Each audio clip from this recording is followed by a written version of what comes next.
తాకట్టులో ఉన్న మీ బంగారాన్ని విడిపించి అదే రోజు ఉన్న ఆన్లైన్ రేటుకే మేము కొంటాము. Ganesh gold buyers. మా నంబర్ 9160556916. నమస్తే, వెల్కమ్ టు ఓకే టీవీ. ముందుగా ఓకే టీవీ ప్రేక్షకులందరికీ దీపావళి శుభాకాంక్షలు. మరో సరికొత్త బిగ్ బాస్ టీవీ ఎపిసోడ్తో మళ్ళీ నేను మేము ముందుకు వచ్చేసాను.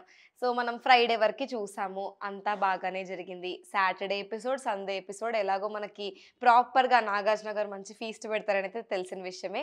సో మొత్తానికి వచ్చారు, అందరి కథలు తేల్చారు సాటర్డే రోజు. సో మొత్తానికి ఒక్కొక్కరినైతే ఈసారి స్పెషల్గా కన్ఫెషన్ రూమ్లోకి పిలిచి వీడియో ప్రూఫ్స్తో సహా ఒక్కొక్కరి కథ అయితే తేల్చారనమాట. సో మొత్తానికి అది రితుపవన్ విషయం అయి ఉండొచ్చు, తనుజ అయి ఉండొచ్చు. సో ఏదైనా సరే ప్రతి ఒక్కరిని పిలిచి ప్రాపర్గా ఒక్కొక్కరి లెక్కలైతే తేల్చడం జరిగిందనమాట.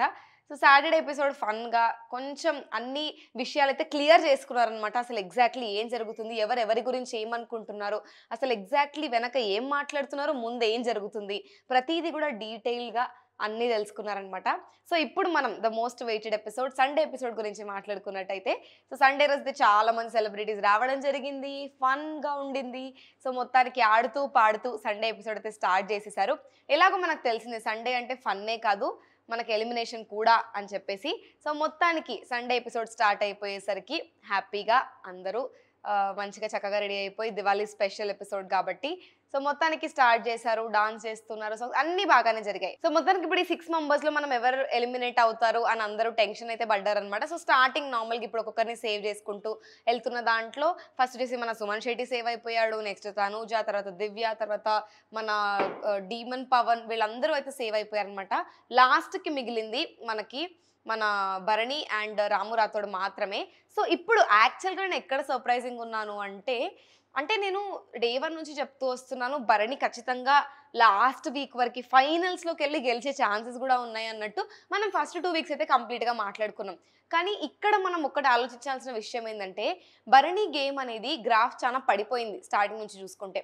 అంటే ఫస్ట్ వీక్ అయి ఉండొచ్చు, సెకండ్ వీక్ అయి ఉండొచ్చు, చాలా బాగా ఆడాడు. థర్డ్ వీక్ వచ్చేసరికి అది చాలా డిక్రీజ్ అయిపోయి ఏదో గేమ్ పైన ఫోకస్ చేయకుండా ఈ బంధాలు వీటి వెనకాల పడుతూ ఉన్నాడు అనమాట భరణి. సో దానివల్ల గేమ్ చాలా అంటే చాలా పడిపోయింది.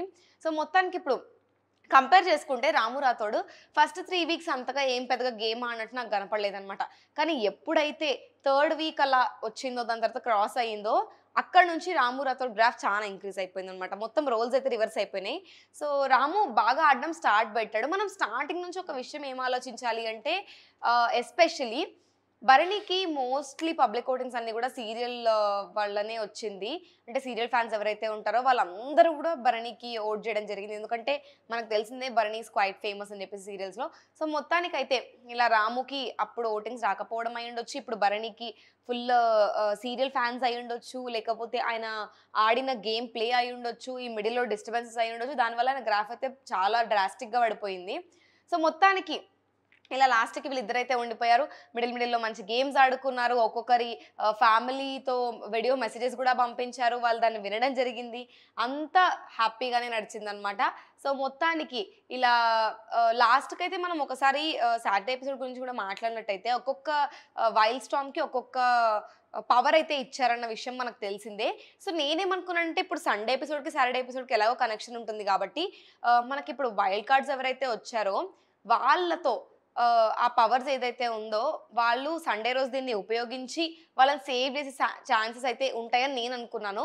బట్ ఇక్కడే ఒక ట్విస్ట్ వచ్చిందనమాట. అంటే ఇప్పుడు మనం ఎలాగో సండే గురించి మాట్లాడుకుంటున్నాం కాబట్టి I had to go back and మళ్ళీ ఒకసారి దీన్ని చెప్పాలని అనుకున్నాను.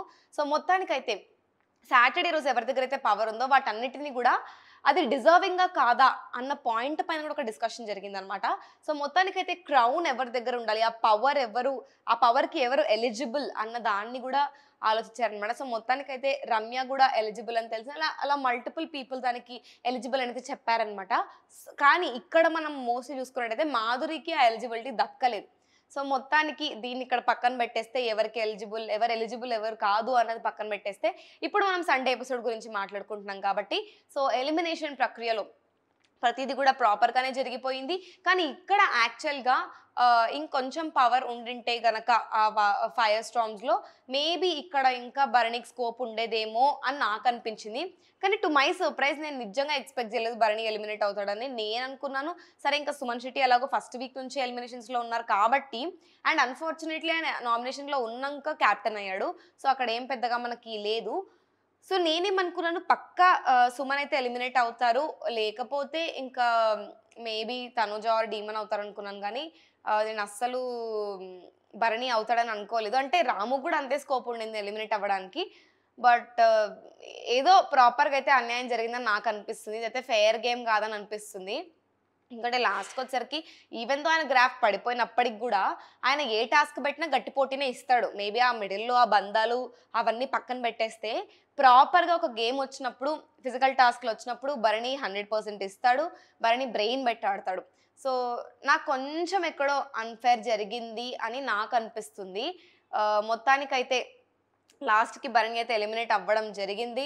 సో ఇంకా మనకు తెలిసిందే మన తనుజ అండ్ దివ్య ఎంత పెద్ద మొత్తం మీద బాధపడతారో భరణి లేకపోతే అని చెప్పేసి. తనుజ ఒక్కసారిగా ఇన్ని రోజులు పాపం కొంచెం డిస్టెన్స్ వచ్చేసింది, గొడవ పడ్డారు కాబట్టి సడన్గా ఒక్కసారి ఇట్లా బర్స్ట్ అయిపోయింది అనమాట. సో మొత్తానికైతే భరణి ఎలిమినేట్ అయిపోయాడు. బయటికి వస్తూ వస్తూ భరణి ఒక మాట చెప్పాడనమాట. అంటే ఇప్పుడు ఈ హౌస్లో అన్యాయం జరిగింది ఎవరికన్నా అంటే నా వల్ల, అది నీకే పవన్. సో నువ్వు ఖచ్చితంగా కప్పుకొట్టి బయటికి రావాలి, నేను నీ ఖచ్చితంగా కలుస్తాను అన్న పాయింట్తో అయితే బయటకు వచ్చి చెప్తాడు అనమాట. కానీ ఇక్కడ భరణికి ఇంకా ఒక్క చోట కూడా స్కోప్ ఉందని నాకు అనిపించింది. ఎందుకంటే ఇమాన్యుయల్ దగ్గర సేవింగ్ పవర్ ఉండింది. సో ఇమాన్యుయల్ దగ్గర సేవింగ్ పవర్ ఉన్నప్పుడు నేనేమనుకున్నానంటే ఇమాన్యుయల్ కొంచెం భరణికి దగ్గర కాబట్టి ఒకవేళ సరే మనం బంధాలు కూడా పక్కన పెట్టిద్దాం, ఒకవేళ గేమ్ వైపు చూసుకున్నా కూడా భరణి స్ట్రాంగ్ అపోనెంట్ ఇమాన్యుయల్కి. సో నేనేమనుకున్నా కనీసం ఫెయిర్గా ఇమాన్యుయల్ ఆలోచించి భరణిని సేవ్ చేసి రాముని ఎలిమినేట్ చేద్దామని అనుకుంటాడేమో అనుకున్నా. కానీ అది జరగలేదు. రాముని సేవ్ చేశాడు. ఎందుకంటే సేమ్ అగైన్ ఇమాన్యుయల్ ఇదే ఆన్సర్ అయితే చెప్పాడనమాట. అంటే స్టార్టింగ్ నుంచి చూసుకుంటే కనుక భరణి గ్రాఫ్ పడిపోయింది, రాము గ్రాఫ్ పెరిగింది. సో మొత్తానికి దాన్ని కన్సిడర్ చేసుకొని నేను రాముని సేవ్ చేయాలనుకుంటున్నాను అండ్ భరణి గారిని ఎలిమినేట్ చేయాలనుకుంటున్నాను అని. సో లాస్ట్ చూసుకుంటే కూడా మళ్ళీ పబ్లిక్ ఆడియన్స్ అంటే ఆడియన్స్ ఎవరైతే ఉన్నారో వాళ్ళ ఓటింగ్ చూసుకున్నప్పటికి కూడా భరణికి రెడ్ జోన్ వచ్చింది, తర్వాత మన రాముకి గ్రీన్ జోన్ వచ్చింది అనమాట. సో మొత్తానికి ఇలా అయితే సండే ఎపిసోడ్ ఫన్గా అయిపోయింది. అన్ఎక్స్పెక్టెడ్గా ఎలిమినేషన్ అయితే అయిపోయింది భరణికి. భరణి బయటకు వచ్చాడు, అందరితో మాట్లాడడం జరిగింది. ఇప్పుడు హౌస్ లోపల అంటే అదే కదా ఇప్పుడు బిగ్ బాస్ 9 అనేది అన్ఎక్స్పెక్టెడ్ థింగ్స్ జరగడము. సో మొత్తానికి ఇంకా ఈ నెక్స్ట్ వీక్ ఎలా ఉండబోతుంది, ఎలా ఆడబోతున్నారు అందరూ అనేది ఇంకా చూడాల్సింది. సో ఈ ఓవరాల్ ఎపిసోడ్ మీకు ఎలా అనిపించిందో కింద కమెంట్ చేసి చెప్పండి. సో మొత్తానికి భరణి ఎలిమినేషన్ గురించి మీరేమనుకుంటున్నారో కూడా కింద కమెంట్ చేసి చెప్పండి. సో మరొక సరికొత్త బిగ్ బాస్ రివ్యూ ఎపిసోడ్తో మళ్ళీ నేను మీ ముందుంటాను. అంతవరకు చూస్తూనే ఉండండి ఓకే టీవీ.